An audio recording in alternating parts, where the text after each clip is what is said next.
Welcome back to Bridgewater Sidings.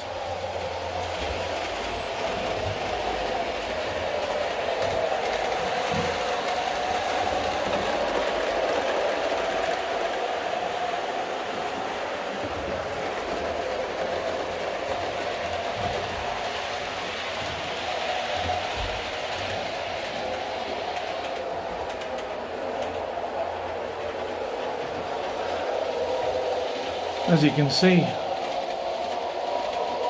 I've modified the TMD a little bit. I actually went down to a railway museum open day. There's quite a lot of model stuff there, so I managed to cash in on a few bags of bits and pieces.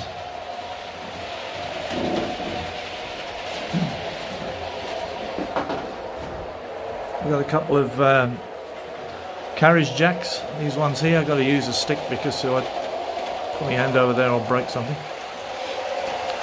These floodlights, one there I think, yeah.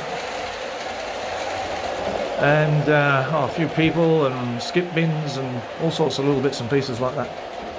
Plus I picked up the green class 411 you just saw going by just then for a really cheap price, probably less than a quarter of what it would cost commercially. The one that's going around at the moment has sound, as you can probably hear. I'll stop that sound in a minute so you can hear me.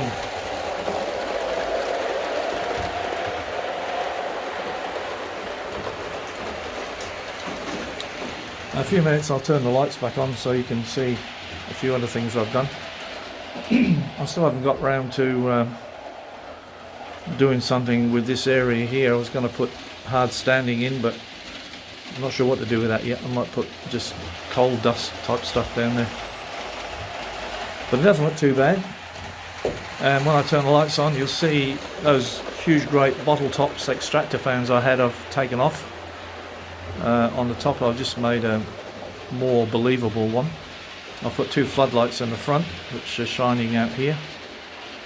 And oh, that's right, I had a single strip of warm white LED in there before. Now I've got two strips of cool white, and I've put the strips in between the locomotives. Before they were over them and the locos were blocking out the light, so now they're in between. You can see the locos quite clearly.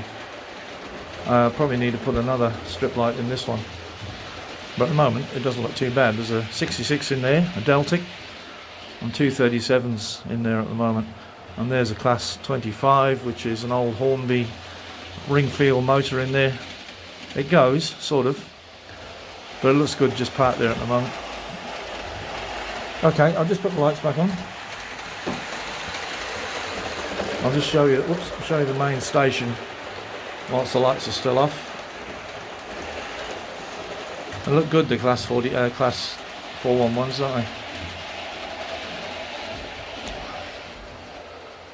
I keep hitting my tripod with my big feet. There's the main station. There's class 68 in there, just behind the bush.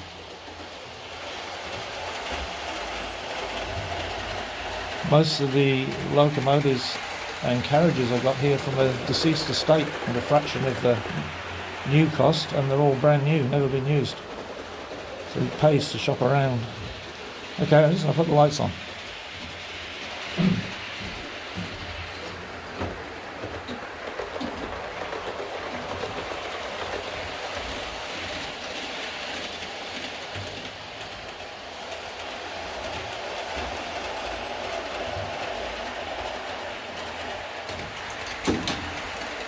I've just stopped those locomotives so there's a bit less noise. So what I've done over here, as you can see with the top of those extractor fans, it's just a little piece of 1/2-inch dowel, excuse me, and a couple of thick plastic washers that came off the back of a TV wall bracket. So the majority of stuff here is handmade, and I'll do a video one day. I won't show you how I made it. Oh, hello. That 411's making a few brake noises. I won't show you how I made them because one, it's fairly straightforward, and two, I don't want to pull them apart. But I'll tell you what I made them out of. It's all household stuff. I don't think I've really bought much at all. Even the power lines down there are all made up of stuff you can get from gardening shops and things like that. But I'll explain all that in my next video. This is just to update on the TMD. I've been using the Dapol cleaner there, which is, well, what can I say? It's next to useless for cleaning the track, but it works as a good vacuum cleaner, so that's all I'm using it for. And just there you've got the, oh hang on, Charge track cleaner, which I got from Scotland. It's all right now. When I first got it, it wasn't that good. It was very light, wasn't very efficient. I've modified it, as you can, if you're familiar with it, you'll see there that it's got a big thick chassis on it, made out of steel. So I've upped the weight from about 160 grams to 460 grams, and I put a wider pad on it, and that way it doesn't derail as much. But that's another story. I'll explain that another day. There's the sidings for carriages mostly, and a couple of locos, and then the round track. And down this way there are a few more sidings.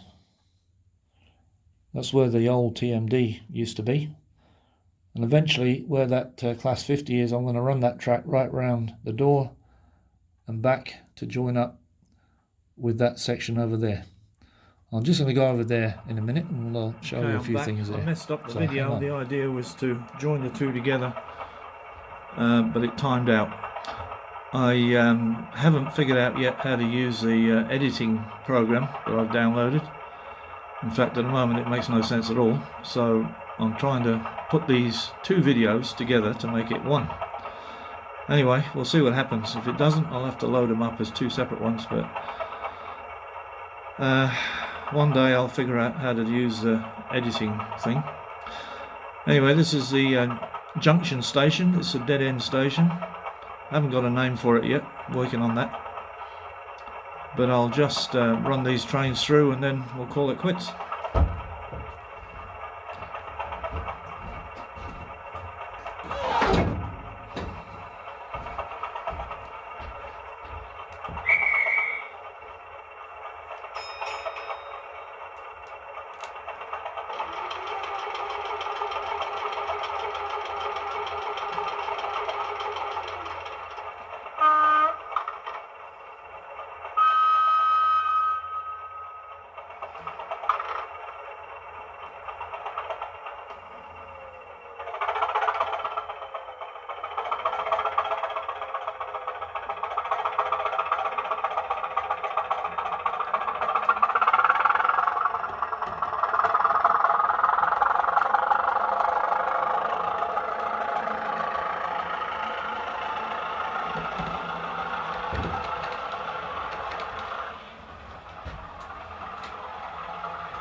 That was class 2 or 5, as you probably guessed.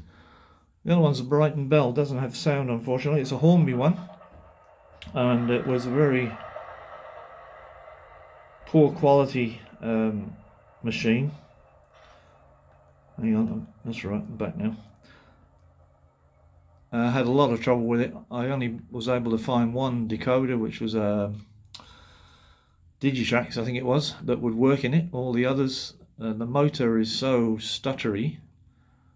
This is the second locomotive I've had, plus 2 motors. It just seems that the Hornby motor is just, it's just poor quality. There's nothing more I can say. The one that's just pulled out was a Bachmann. There's no problem with that at all. But this one, at least I got some sense out of it now, but it's certainly not worth putting sound in, that's for sure. Plus the fact there's nowhere to put the speaker with the lights in there as it is anyway. Okay, so we just pull him out. Hope I'm going in the right direction. There we go. See, it's a bit juddery as it pulls out. Before I put that decoder in, it would just leap out. and stopped suddenly. It was hopeless.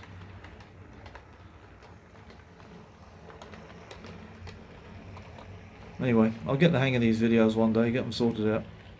At the moment they're a bit stunted, but bear with me, eventually I'll figure out how to do it.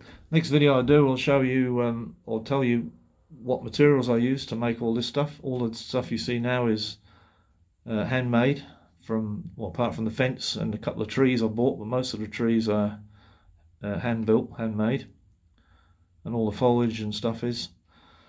So I'll explain a bit about that later on, but in the meantime, if you're interested in building a railway from scratch without buying all the commercial scenery that is available, then you'll probably benefit perhaps from the next video.